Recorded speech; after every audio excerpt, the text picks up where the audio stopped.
Hi friends, ఈరోజు మనం యానంలో ఉన్న కుండలేశ్వర స్వామి గుడి గురించి తెలుసుకుందామండి. ఇది యానంకి దగ్గరలో ఉంటుంది. ఇది గోదావరి నది అండి. ఈ నది పేరు వచ్చి వృద్ధ వశిష్ఠ గోదావరి అండి. ఇది చాలా మహిమగల గోదావరి అండి.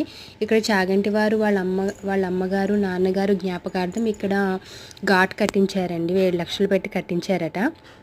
అలాగే కాశీలో ఉండే గంగాదేవి మన పాపాలన్నీ తీసుకుని హంసలా ఉండే గంగా నది నల్లగా మారిపోతుందంటండి. ఆవిడ పాపాలు పోగొట్టుకోవడం కోసం ఈ గోదావరి దగ్గరికి వచ్చి నిత్యం రాత్రి కాకి రూపంలో వచ్చి ఇక్కడ స్నానం చేసి హంసలా మారి రోజు కాశీకి వెళ్ళిపోతారటండి. అలా అన్ని నదులు ఇక్కడ వాళ్ళ పాపాలు పోగొట్టుకుంటూ ఉంటాయట. అలాంటిది గోదావరికి కూడా పాపం అంటుతుంది కాబట్టి యానంకి దగ్గరలో ఉన్న సముద్రుడు వచ్చి ఇక్కడ రోజు నేను 3 సార్లు నీలో కలుస్తాను, ఆ కలిసినప్పుడు నీ పాపాలన్నీ పోతాయి అని చెప్తారటండి.